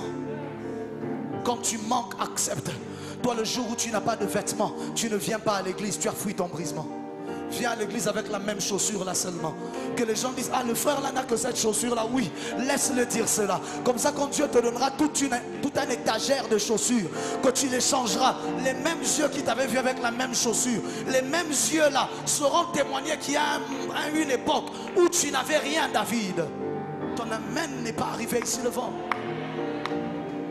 Le jour où tu n'as pas de transport, tu restes à la maison. Au nom de quoi? Non, je ne saurais pas marcher. Dieu qui t'a donné des pieds, tu veux qu'il te rende paralytique? Pour que tu comprennes que venir à l'église est beaucoup plus compliqué que tu ne le penses. Marche, quitte de très loin d'où tu viens. Marche, viens à l'église. Un dimanche tu viens, l'autre dimanche tu ne viens pas. Tu veux que Dieu fasse la même chose avec ton souffle de vie? Un jour il te donne et on va voir si le prochain il ne te donne pas, si tu seras encore là.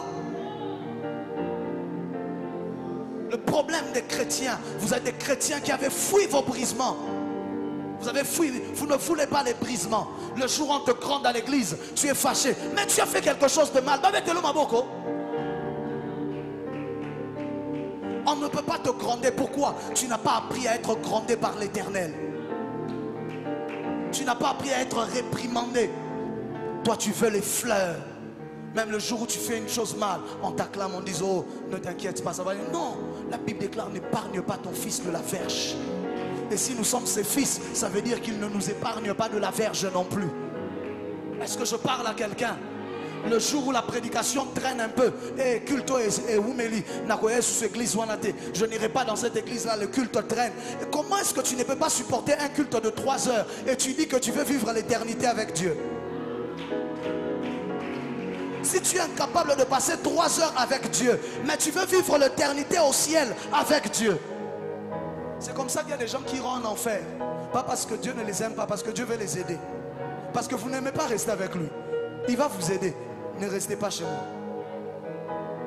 Il y aura des surprises dans cette affaire de ciel et d'enfer. Attendez, vous allez voir. Frères et sœurs, ne fuis pas ton brisement. Le jour où Dieu veut te briser, toi tu appelles le sugar daddy. Est-ce que tu ne peux pas me trouver un peu d'argent? Le jour où Dieu veut te briser, toi tu cherches le garçon là, la soeur là. On te dit non, il faut aller chez telle maman. Elle va te laver, comme ça tu auras. Comme ça les hommes viendront vers toi. D'accord, fais tout cela. Il n'y a pas de souci. Rendez-vous dans 10 ans, rendez-vous dans 20 ans.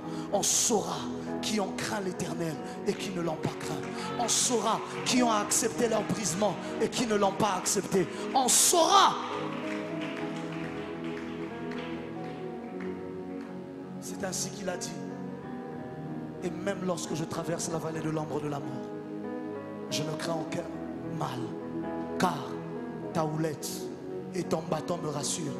Même si je ne vois plus les verts pâturages, même si je ne vois plus les sources d'eau paisibles, même si je ne vois plus les verdures et que tout devient autour de moi la vallée de l'ombre de la mort, je veux me contenter de ta houlette et de ton bâton. Dans la houlette, il n'y a pas de nourriture. Dans le bâton, il n'y a pas de nourriture. Il y a juste ça te fait juste avancer. Il ne te nourrit pas, il ne te donne rien. Je vais me contenter de la houlette et du bâton. Je vais avancer avec cela. Parce que quand j'arriverai et que j'aurai accepté ma vallée de l'ombre de la mort, tu dresses devant moi une table en présence, en face de mes adversaires. Oh la blacha. Lorsque Dieu brisait Job, les gens lui ont dit Dieu t'a abandonné. Il se trompait. Parfois quand Dieu te brise, les gens croiront que Dieu n'est plus avec toi. Parfois quand Dieu te brise, les gens diront il n'a plus Dieu. Job leur a dit je n'ai pas abandonné l'Éternel, je n'ai rien fait de mal. Il dit mon Rédempteur est vivant, il se lèvera le dernier. Vous pouvez croire ce que vous croyez. Moi je sais que ce n'est pas ma faute, c'est juste mon brisement. Satan pensait que c'est lui qui avait donné à Dieu l'idée de briser Job. Mais en réalité, Dieu cherchait à donner à Job le double de tout ce qu'il avait. Mais avant de lui donner le double de tout ce qu'il avait, il devait se rassurer de le briser par rapport aux choses auxquelles il était habitué. Avant que Dieu ne donne à Job le double, il a d'abord enlevé même le 1 qu'il avait. Il a tout enlevé pour lui apprendre à vivre sans. Afin que quand je te donnerai le double, que tu ne t'attaches pas à ces choses. Dis avec moi, avance prophète. Je peux finir par ici. Tu sais pourquoi tu n'arrives pas à même donner à Dieu même en matière d'offrande? Tu sais pourquoi tu n'arrives pas? C'est parce qu'on ne t'a jamais escroqué. Il faut que tu mettes d'abord 2000 $, 5 000, 50 000 dans une affaire. Qu'on t'escroque cela, que tu comprennes que tu peux aussi perdre de l'argent sans que cela ne fasse rien. Le prochain jour, tu prendras 1000 $, tu prendras 2000 $, tu prendras 5000, tu prendras 50 000, tu mettras dans le panier. Parce que tu diras, au moins là, on ne m'a pas escroqué. Au moins là, j'ai donné à Dieu. Je prie que quelqu'un t'escroque. Tu as le choix de dire amen ou pas, ne t'inquiète pas. Ça va t'enseigner que tu peux aussi perdre de l'argent. Et ça ne fait rien, et ça ne va nulle part. Et Koufibé. Dis avec moi, Seigneur, brise-moi. Dis plus fort, Seigneur, brise-moi. J'ai vu des hommes de Dieu qui ont refusé leur brisement. Et ainsi, ils sont allés faire des mankiona à cause de la grâce prophétique. Pourquoi? Parce qu'on a aimé les grâces de Dieu plus que le Dieu, l'Éternel lui-même. Tu ne sais pas faire le ministère sans les dons. Tu dois être capable d'apprendre à le faire juste avec Dieu à tes côtés. Afin que lorsqu'ils te donneront les dons, que les dons ne soient pas la base de ton ministère, mais que Dieu reste la base de ton ministère. J'ai vu des gens aller faire des mankiona, mentir des prophéties parce qu'ils veulent trouver de l'argent. Appeler des femmes, leur mentir. Dieu a dit donne autant, Dieu a dit fais ceci, alors que Dieu n'a rien dit. Pourquoi? Parce qu'ils n'arrivent pas à attendre quand Dieu leur donnera. Ils veulent aller eux-mêmes prendre l'argent. Attends ce que Dieu te donnera. Ce qui n'est pas à toi n'est pas à toi. Ce qui est à toi connaît ton adresse. Ce qui est à toi viendra te chercher là où tu es. Ce qui est à toi reconnaîtra que c'est à toi. Oh frère, moi dans ma vie j'ai refusé d'être un menteur, un voleur, un escroc dans l'évangile. Frère, ce qui est à moi viendra à moi. Le jour où Dieu voudra me donner un grand véhicule, des richesses, 1 million de $, il sait là où j'habite, il connaît mon adresse, il connaît tous mes comptes mail, il connaît tout. Si ce n'est pas à moi, ce n'est pas à moi. J'attends ce qui sera à moi. Et c'est quand tu acceptes ton brisement que Dieu te voit, David, chez les Philistins, en train même de commencer à faire le fou. David est allé chez les Philistins, il a imité même les fous. Hein? Que Dieu dira, il est prêt. Il est prêt. Parce que s'il peut imiter les fous, ça veut dire que demain, quand il viendra de prendre l'arche, il sera capable de danser devant l'arche comme un fou. Dieu a dit, il est prêt. Et imaginez-vous, Dieu a gardé un Saül qu'il avait rejeté pendant 13 ans sur le trône, juste pour prendre le temps de former David. Dieu peut encore garder quelqu'un qu'il a rejeté sur le trône pendant encore 13 ans, parce qu'il prend d'abord le temps de te former. Tu dis, mais ma fille, on a passé sous les côté. Bazan est l'autre côté, mais Zamazo brisé au nan. À côté, on a nous kuna. Lève-toi là où tu es, on va prier. Acclame la parole du Seigneur.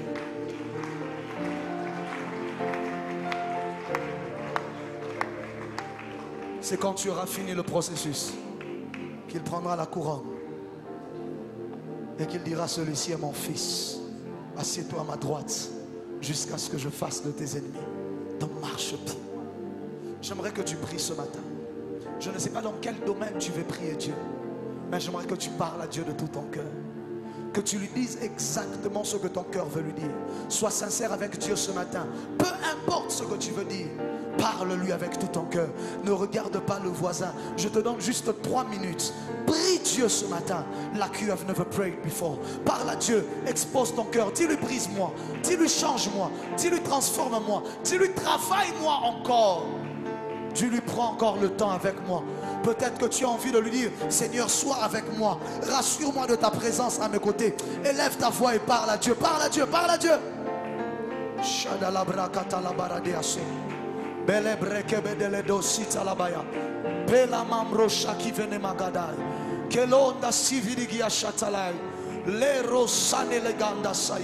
Je ne t'entends pas prier, je ne sais pas pourquoi.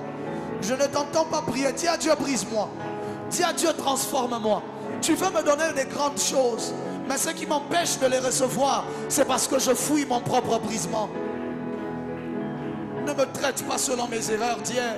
Ne me traite pas selon mes chutes. Sois patient avec moi.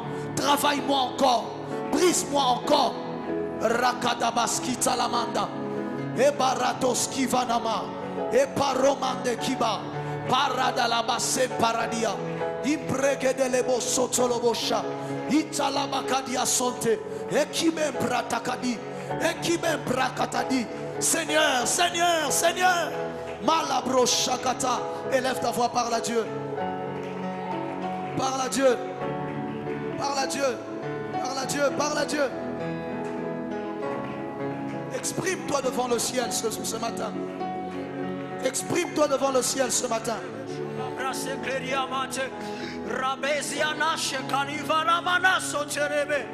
La brinaida hida la base radia shike mahadadiano rasivere menanu hashiamane. Oh Jesus. Esana mahazize dale pa inavande shani pradia no sheka zalima hania. Oh Jesus. Ere mama ne kariaba letizi. Oh Jesus. Tarama ifani ano sekemerebe. Oh Jesus. Parle-lui alors qu'il t'écoute. Si même maintenant qu'on te demande de parler à Dieu, tu n'arrives pas à le faire, qu'est-ce que tu veux encore que Dieu fasse vraiment? Si même quand on te dit de prier, tu n'arrives pas à le faire, qu'est-ce que tu veux encore que Dieu fasse? Qu'est-ce que tu veux encore que Dieu fasse? Qu'est-ce que tu veux encore que Dieu fasse? La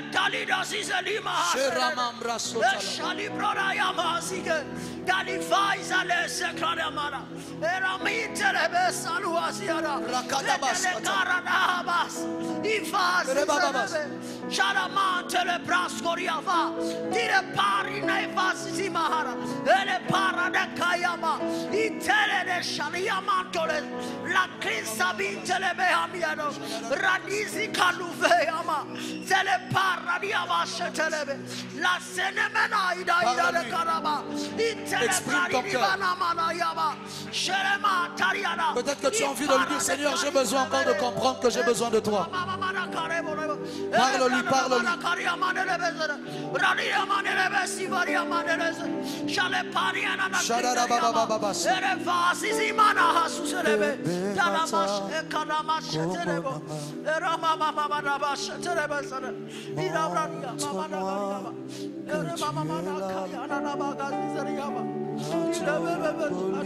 Brise-moi, Seigneur, brise-moi, brise-moi, Père, brise-moi, rapidement, chaque darabas.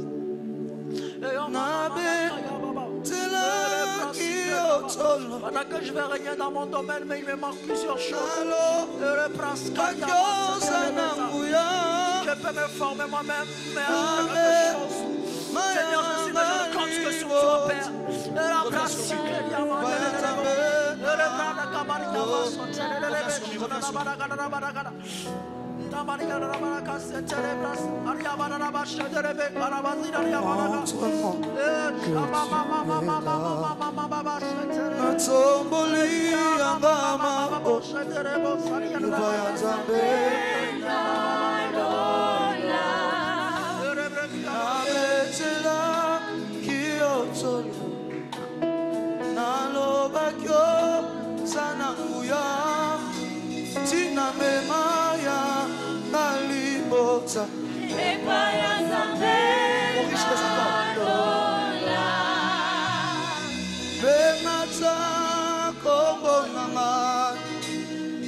montre-moi que tu es là. Natomboli angama boko.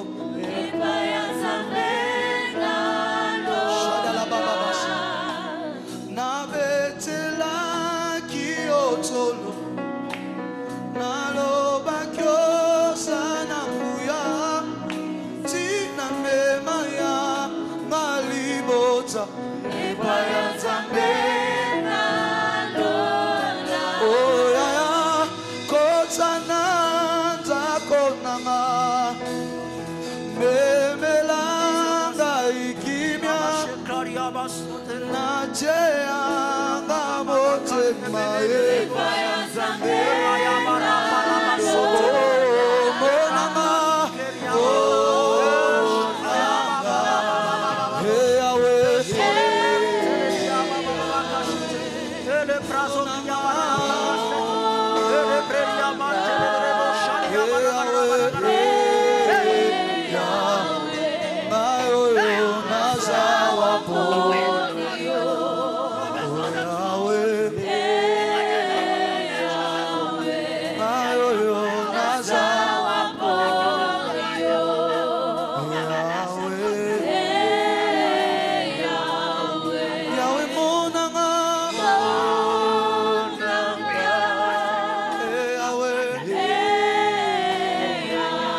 Je n'entends pas de soprano.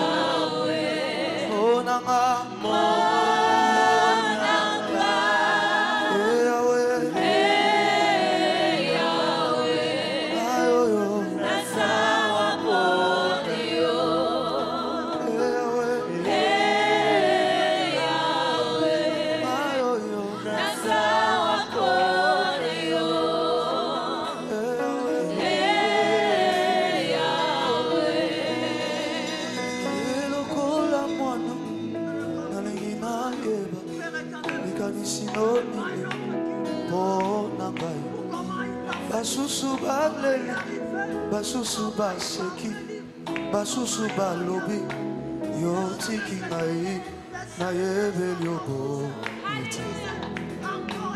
telema moya tongo, manakola nobo,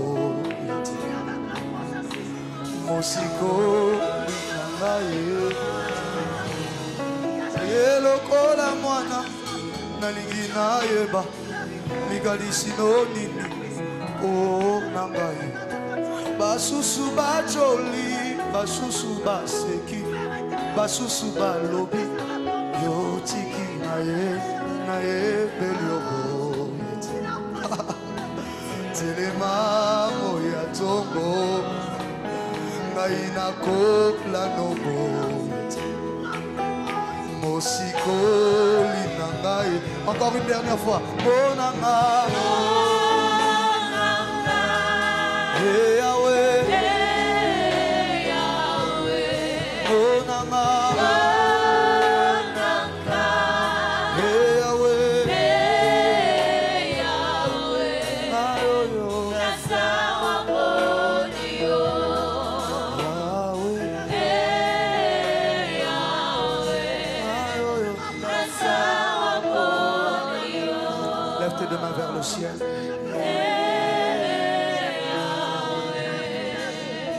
Seigneur, merci pour ta grâce. Merci pour ce matin. Merci pour cet esprit de restauration, de relèvement que tu envoies encore.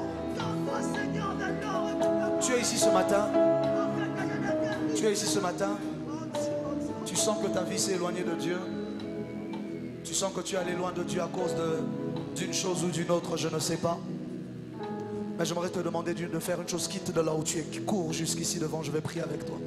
N'aie pas honte, je ne vais pas répéter plusieurs fois. Tu es ici ce matin, tu sens que tu es loin de Dieu, tu t'es éloigné de Dieu. Tu crains déjà Dieu, tu es déjà chrétien, tu es déjà baptisé, tout ce que tu veux, mais tu sens que tu es loin de Dieu. Cours, cours, viens vite, viens vite, viens vite. Fraye-toi un chemin, fraye-toi un chemin. N'attends pas que je répète, je ne vais pas répéter. Si c'est pour toi, c'est pour toi. Si ce n'est pas pour toi, ce n'est pas pour toi. Fraye-toi un chemin, fraye-toi un chemin. Fraye-toi un chemin, trouve-toi un chemin.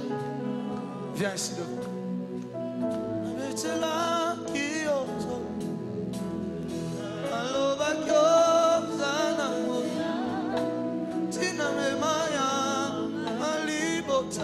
Fraye-toi un chemin. Tu es peut-être encore là, tu es encore en train de te battre avec toi-même. Tu es en train de te battre avec toi-même. Est-ce qu'il faut que j'avance ou pas? Viens, viens, Dieu t'attend, viens. Tu sais que c'est à toi. Tu as fui plusieurs fois ton brisement. Tu as fui plusieurs fois ton brisement. Mais tu sais que c'est à toi, viens. J'ai reçu un message d'une de mes filles alors que j'étais à Goma qui m'a fait pleurer. Elle m'a dit, papa, je me souviens de la première fois où je suis venu te voir. J'avais une vie bizarre, j'étais loin de Dieu. J'avais mes 2 enfants, je ne savais pas comment prendre soin d'eux. Et tout était difficile autour de moi.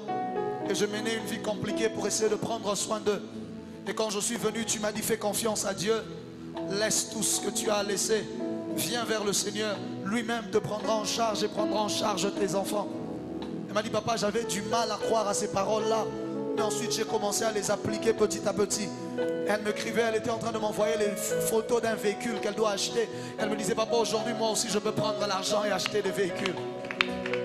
Aujourd'hui, moi aussi, je peux être en train de voyager parce que j'avais accepté de tourner le dos à une mauvaise vie et de faire confiance à ton Dieu. Fais confiance à Dieu, peu importe combien c'est compliqué. Tu te dis, comment est-ce que je ferai si j'abandonne cela? Comment est-ce que je m'en sortirai si je m'éloigne de tout ça là?